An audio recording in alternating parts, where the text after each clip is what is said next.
Welcome back to the Cossy Arsenal channel. My name is Cossy. Welcome back to a brand new video.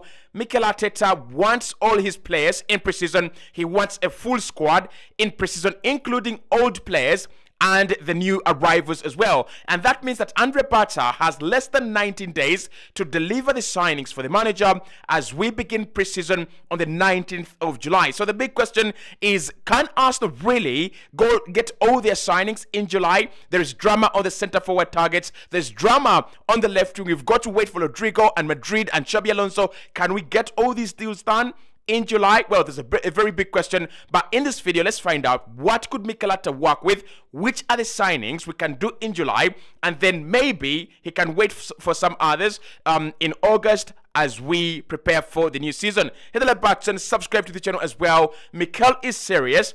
Next season, we might see some silverware. Obviously, if you're an Arsenal fan, the one thing you want to see next season is Arsenal lift any single trophy. And for us to do that, we've got to prepare early, because the likes of City, the likes of Liverpool have not prepared. They have absolutely gone heavy and full force. Now, Mikel Arteta for sure will have Kepa, that is confirmed, is a done deal. But also in July, Mikel will have the announcement of Zubimendi and the announcement of Christian Nogard. With Martin Zubimendi, we are hearing that an announcement is very, very close. The player's already done his mere duties, chosen a shirt number. He's already an Arsenal player. But with Christian Nogard, yesterday Fabrizio reported that important paperwork was exchanged yesterday between Brentford and Arsenal. So by the 19th of July, Mikel Arteta will have all his new midfielders into the team, apart from maybe Gyokerez. We're going to talk about Gyokerez. The deal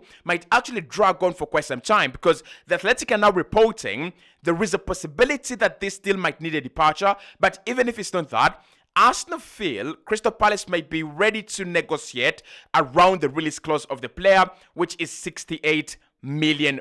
So, but when it comes to the core of the midfield, Mikel Arteta will have the core players. Martin Zubimendi, obviously, as the team trains to get into a new season without Thomas Partey, Martin Zubimendi is going to be one of those players that 100% are crucial in our preseason and training this summer. And then Christian Nogard, I won't be surprised, and this is from my personal opinion, I won't be surprised if Arsenal began the season and the starting 11 has Christian Nogard in midfield alongside Declan Rice, alongside Martin Odegaard or Gyokerez.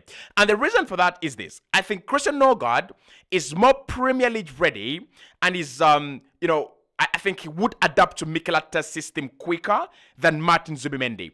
So I wouldn't be surprised if we saw 31-year-old Christian Nogard in midfield on opening day against Manchester United. So those two will absolutely be signed as Arsenal players this month, because the deals have already been agreed. But what about the deals that we haven't agreed?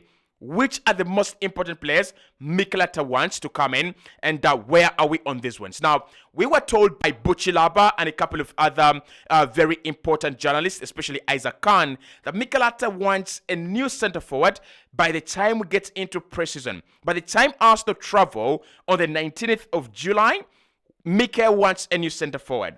And I was asking myself, are we really going to sign a number 9 by the 19th of July? Yet today, we are unsure whether it's Gyokerez or Šeško. Today, we are unsure whether we have the money and we are willing to pay the money that these clubs are asking for. So, what is going on, and who is more likely to be signed as a centre forward if Arsenal were to sign a striker before pre-season? Now, I'm going to introduce a third option here, because yesterday, there was a story from Team News and Ticks that Arsenal have reactivated contact with Ollie Watkins. And that was the last story I wanted to hear yesterday. That was the last thing I wanted to see. And when I saw it, I logged off, went and played pool for about like an hour, and just came back and slept. Because for Arsenal to reactivate contact with Ollie Watkins, it makes me wonder, like, what have we been doing for 6 months? From January until now, we've been told that Arsenal are keeping the powder dry. They're working on deals. It's embarrassing. It would be embarrassing if Arsenal tried to sign Šeško for 2 years, try to sign Gyokerez for 6 months and more, and end up with Watkins. Absolutely embarrassing, because this is a deal Arsenal could have done in January, right? If you end up with Watkins, Mikel is going to be furious, and I would be furious, and everyone would be furious, because not because Watkins is a bad player, but you could have done this in January and you could have saved the team. The team was desperate for a number 9. The team was desperate for anything and anyone that can play as a forward, right? So Arsenal decided against signing Watkins because they wanted someone younger and they wanted someone like a high-level profile signing. But if you sign Watkins in the summer and you had the same chance to sign the same guy in January, you are absolutely mad. Absolutely mad. Because Watkins was offered by Villa to Arsenal and not the other way around. Yes, Arsenal made a bid, but it was Villa who said, listen, he's available for 60 million. Can you try? And we made a 40 million bid and it didn't happen and life moves on. So who is more likely to join Arsenal as centre forward before pre-season? At the moment, my answer is going to be honest. I don't know, and I don't think anyone is close to signing for Arsenal in terms of a centre forward. Because this is the reason. Let's start off with Victor Gyokerez. If Gyokerez was to sign before July 19th, these are the things that we have to iron out. One, the player's contract agreement, verbal agreement with Sporting has to be honored. We don't know if this verbal agreement even exists. Like, the agent is talking about it, Gyokerez is talking about it, and these small, childish outlets, CNN Portugal, and then you have, I think, Abola and the others, they're all talking about the agreement. But there is no actual proof, there is no recording of that agreement. We don't know if the agreement exists. And even if it exists, it's just a gentleman's agreement. There is a contract, and the contract reads 100 million euros release clause, right? So Arsenal do not know whether someone is going to come in with the money that these guys are asking for, Sporting. And if someone comes in with the money, does Gyokerez move, right? That's number one. Number two, yes, Gyokerez wants to move to Arsenal, and that is very sure. But Sporting will be waiting for more clubs to join the fray. And they're absolutely right, and it is within their rights for them to wait. They're like, okay, yes, Arsenal are there, but let's see what Manchester United is saying. Let's see what Liverpool is saying, because they know Liverpool want to sell Darwin Núñez, and then they will look for a striker, right? So I think there is this element of Sporting feeling confident on the Gyokerez deal that anything can happen, so we are not going to rush. And that blocks Mikel Arteta's chances of getting Gyokerez before pre-season. Then Benjamin Sesko. We are told that talks have broken down and we don't know what's going on.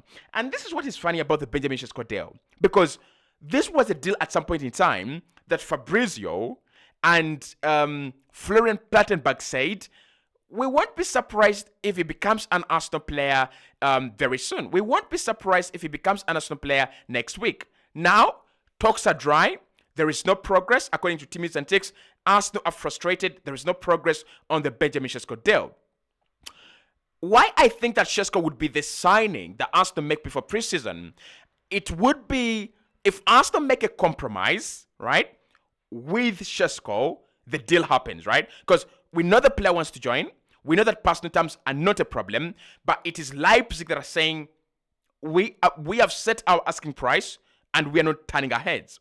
So maybe Arsenal make the compromise, and at the moment, Arsenal don't want to make the compromise, and RB Leipzig don't want to make the compromise as well. So don't be surprised if Arsenal rush into Watkins. But I tell you this, I would rather wait until September the 1st and wait for Gyokerez and Sesko, as long as there is a guarantee that I can get one of them, than go for Watkins. Because Watkins would be the easy way out, and I don't want that. I want Arsenal to go and get a real good striker. So who can we sign at centre forward before preseason starts?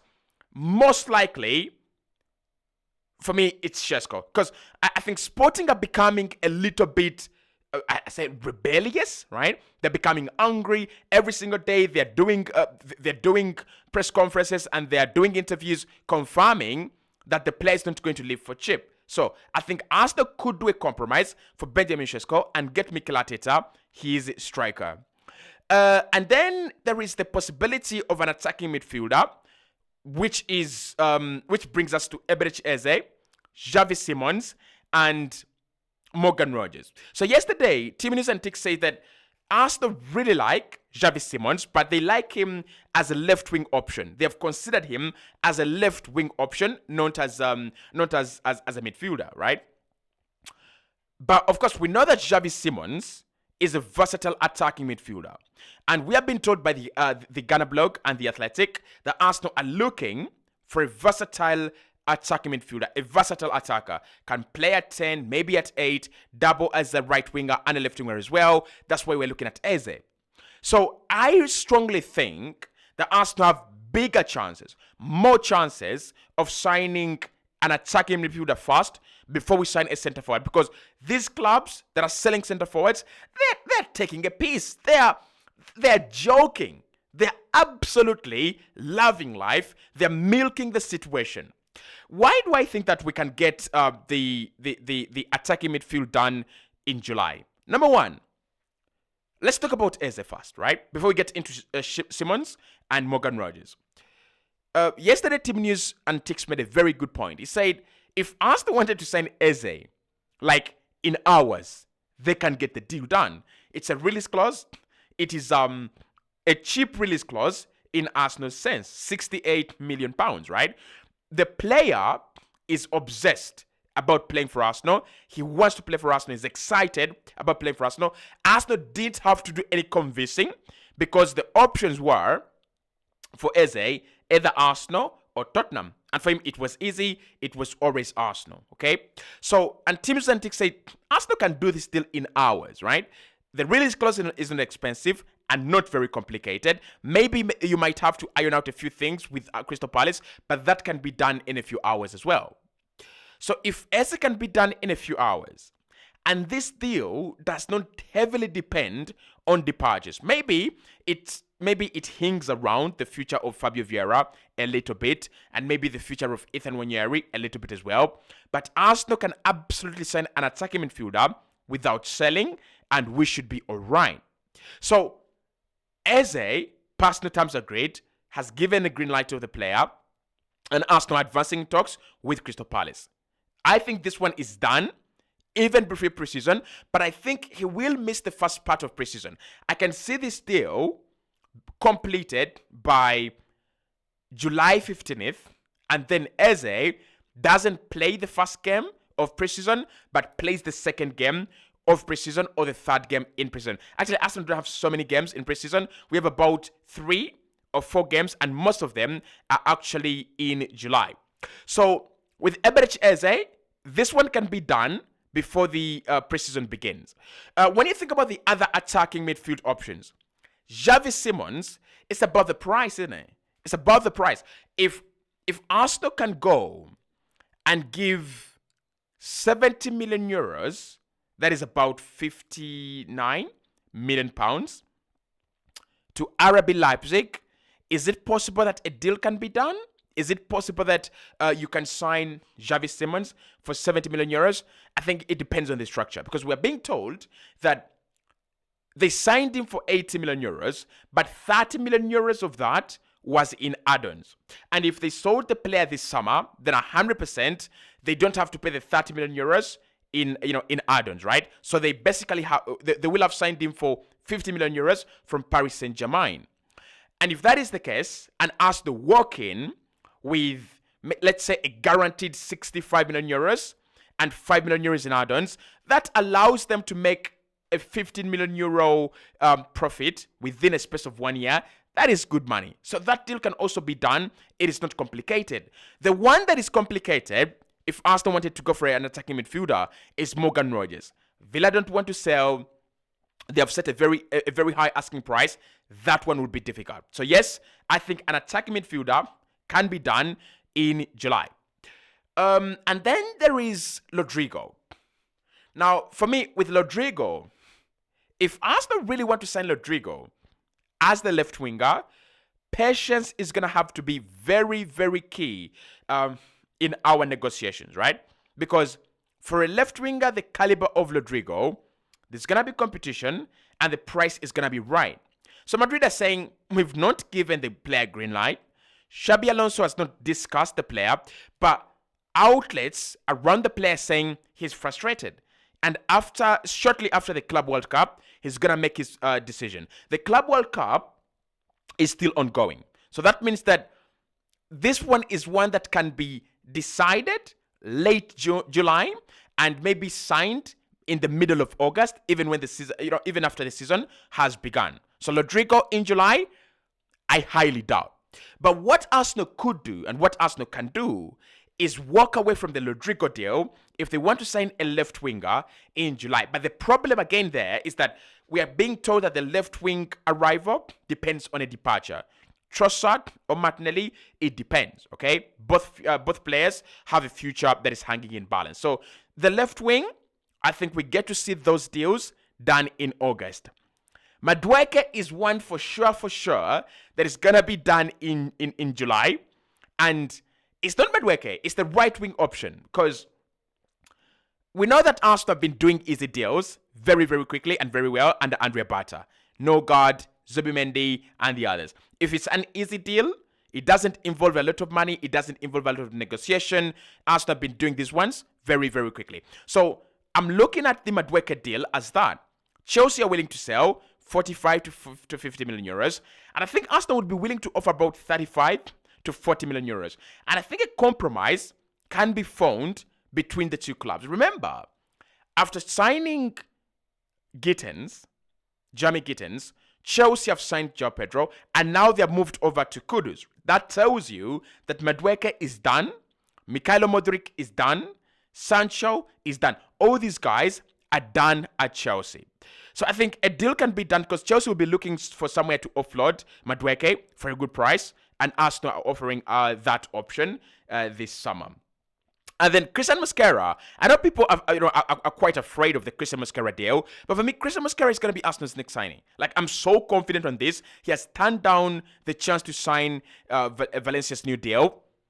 What happens next? You let the player go. Hit the like button, subscribe to the channel. That is what we expect to do before preseason. Mikel Arteta wants a full squad, but I don't think it's going to happen. But he will have Zubimendi, Nogard, Mosquera, possibly Eze, possibly Madueke, and then the left wing position and the center forward that could actually drag on for quite some time.